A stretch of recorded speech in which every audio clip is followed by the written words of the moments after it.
Welcome to MSB classes. आज हमारा railway के previous year GK and science के क्वेश्चन का लेक्चर नंबर 24, जिसमें हम पढ़ेंगे loco pilot, junior engineer, technician और ग्रुप डी में आए हुए जीके एंड साइंस के क्वेश्चंस।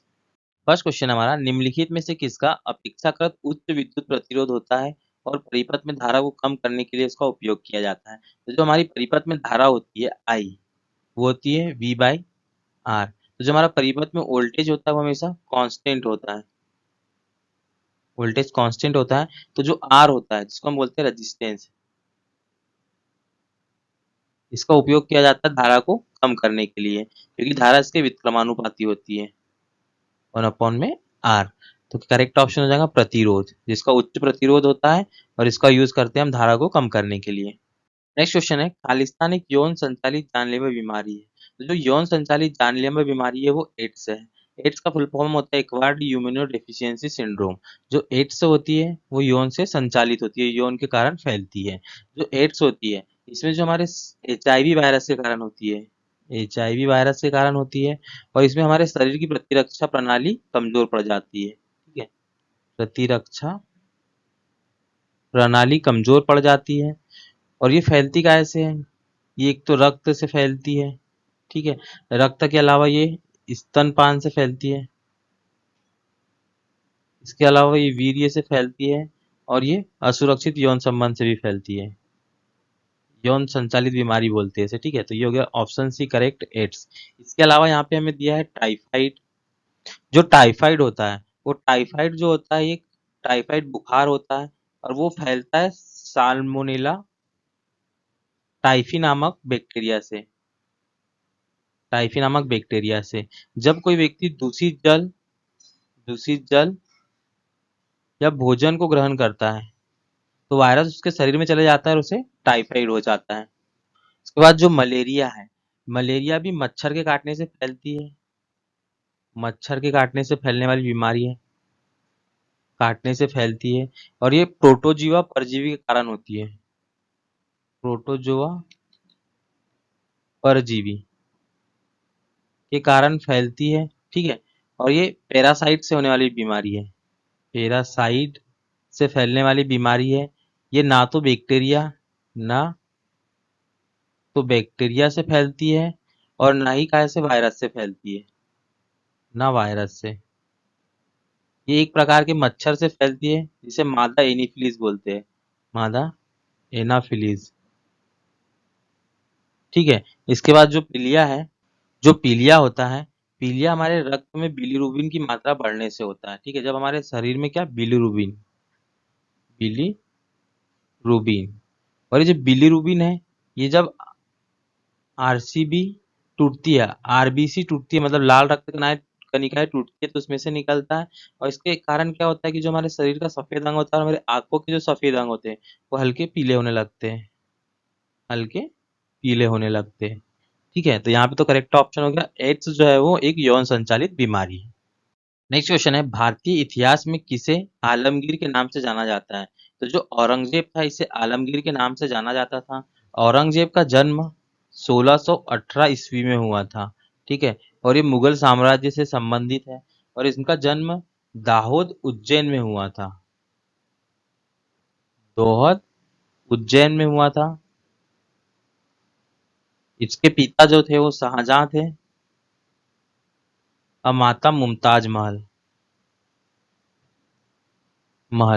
मुगल वंश में सबसे बड़ा साम्राज्य औरंगजेब का था, और इन्हें उपाधि दी थी काहे कि आलमगीर आलमगीर और जिंदा पीर नाम से इनको जाना जाता था। ठीक है, तो करेक्ट ऑप्शन हो गया ऑप्शन ए औरंगजेब।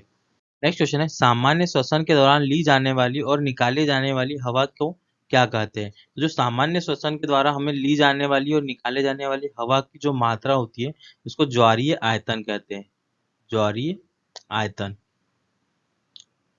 आयतन, जो ज्वारीय आयतन है इसको हम इंग्लिश में क्या बोल देंगे, टाइडल वॉल्यूम।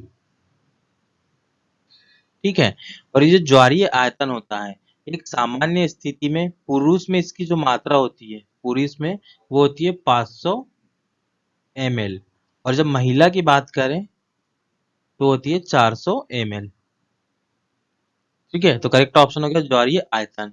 तो जो ज्वारीय आयतन हुआ क्या हुआ कि सांस लेते समय हमारे फेफड़े से जब सांस लेंगे अंदर और बाहर निकालेंगे तो उसकी जो मात्रा होती है उसको ही हम क्या बोलते हैं, ज्वारीय आयतन। तो यहाँ पे करेक्ट ऑप्शन हो जाएगा ऑप्शन डी। नेक्स्ट क्वेश्चन है, समुद्र की गहराई निर्धारित करके पानी के नीचे पहाड़ियों, घाटियों, पनडुब्बियों और हिमशैल आदि का पता लगाने के लिए किस तकनीक का उपयोग किया जाता है? तो तकनीक होती है सोनार। जो सोनार तकनीक होती है उसको बोलते हैं हम साउंड नेविगेशन एंड रेंजिंग। इसमें हम पराश्रव्य ध्वनि का यूज करते हैं, पराश्रव्य ध्वनि का यूज करते हैं, ध्वनि तरंग का, जिसकी फ्रीक्वेंसी होती है लगभग 30 किलोहर्ट्ज से लेके 500 किलोहर्ट्ज तक। इस तकनीक में क्या होता है कि जो हमारे जहाज या नाव होते हैं, ये है जैसे, तो यहाँ पे एक ट्रांसड्यूसर लगा होता है। ट्रांसड्यूसर, जो ट्रांसड्यूसर होता है वो पराश्रव्य तरंग को उत्पन्न करता है। ठीक है, जो उत्पन्न पराश्रव्य तरंग है उनको ऐसी भेजी जाती है चारों तरफ। ठीक है, ये हो गया वर्टिकल, नीचे हो गया हॉरिजॉन्टल। तो हॉरिजॉन्टल और वर्टिकल ऐसा भेजा जाता है, तो जिसके कारण क्या होता है, जब भी कोई सामने ऑब्जेक्ट होगा, जैसे कोई पहाड़ी हो सकती है, घाटी हो सकती है, पनडुब्बी हो सकती है, हिमशैल हो सकता है, तो उससे टकरा कर क्या है, पराश्रव्य तरंगें वापस हमारे ट्रांसड्यूसर के पास जाती है, जिससे हमें पता लग जाता है कि रास्ते में कुछ बाधा है, रास्ते में बाधा है। और जो बाधा है उसकी गति का पता भी चल जाता है इससे, गति का पता, दूरी का पता और उसके आकार का पता भी चल जाता है। ठीक है, तो करेक्ट ऑप्शन क्या हो गया हमारा, सोनार। नेक्स्ट क्वेश्चन है, इनमें से कौन सा खेल एक बोर्ड या टेबल खेल नहीं है? ठीक है, जो टेबल पर नहीं खेला जाता बताना है। तो जो स्क्वैश होता है ये टेबल खेल नहीं होता है। इसमें क्या होता है कि इसे चारों तरफ दीवारें होती है। ठीक है, और ये जो बैडमिंटन टाइप ऐसे रैकेट से खेला जाता है, इसको कहाँ से मारेंगे और जैसे टकरा के आता है दीवार से उसको फिर दोबारा मारते हैं, तो इसको 2 या 4 लोग खेलते हैं। 2 या तो 4 लोग मिलकर खेलते हैं इस गेम को। इसके अलावा जो बिली बोर्ड होता है वो ऐसा हमारा पूल गेम जिसको 8 पूल वगैरह खेलते थे वो होता है। शतरंज होता है वो भी बोर्ड पे खेला जाता है, जो कैरम होता है वो भी बोर्ड पे खेला जाता है। जो फर्स्ट ऑप्शन है ये बोर्ड पे नहीं खेला जाता है। नेक्स्ट क्वेश्चन है, निम्नलिखित में से किसमें विटामिन ए प्रचुर मात्रा में पाया जाता है? तो जो विटामिन ए होता है, विटामिन ए, इसका रासायनिक नाम होता है रेटिनॉल, रेटिनॉल। और ये प्रचुर मात्रा में पाया जाता है गाजर में। ठीक है, गाजर में पाया जाता है और इसकी कमी से क्या होता है, रतौंधी रोग,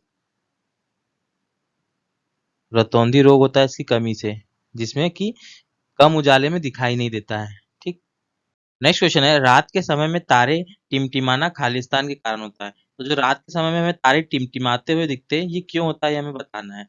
एक्चुअली में क्या होता है कि जो हमारा वायुमंडल होता है उसमें अलग अलग घनत्व की परतें होती है, घनत्व की परतें।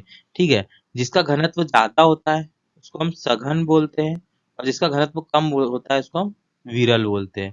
तो जो हमारे स्टार होते हैं, जो हमारे तारे होते हैं, पृथ्वी से बहुत दूर होते हैं और पृथ्वी के पूरे वायुमंडल से होते हुए आते हैं।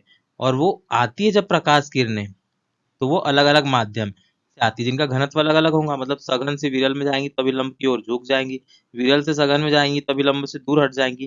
तो ऐसे वो अलग अलग माध्यम से गुजरने के कारण उसमें क्या होता है, उसमें होता है अपवर्तन, अपवर्तन वायुमंडल के कारण। ठीक है, तो उसको बोलते हैं हम वायुमंडल अपवर्तन, वायुमंडल अपवर्तन। तो इसके कारण हमें तारे झिलमिलाते हुए दिखते हैं, झिलमिलाते। ठीक है, इसी के कारण हमें तारे कैसे दिखते हैं, झिलमिलाते हुए और टिमटिमाते हुए। तो करेक्ट ऑप्शन हो जाएगा ऑप्शन बी, वायुमंडलीय अपवर्तन के कारण हमें तारे टिमटिमाते हुए दिखते हैं। नेक्स्ट क्वेश्चन है, डिटर्जेंट किसे कहा जाता है? तो जो डिटर्जेंट होते हैं उन्हें साबुन रहित साबुन भी कहा जाता है। और जो डिटर्जेंट होते हैं ये कठोर जल के साथ झाग नहीं बनाते हैं, कठोर जल के साथ झाग नहीं बनाते हैं, बनाते हैं। साथ में ये जो होते हैं इनका उपयोग पदार्थ की सफाई में किया जाता है, पदार्थ की सफाई करने के लिए डिटर्जेंट का प्रयोग किया जाता है, सफाई करने के लिए। और जो डिटर्जेंट होता है वो लंबी श्रृंखला श्रृंखला वाले, लंबी श्रृंखला वाले सल्फोनिक अम्ल का, सल्फोनिक अम्ल के सोडियम लवण होते हैं, सोडियम लवण होते हैं।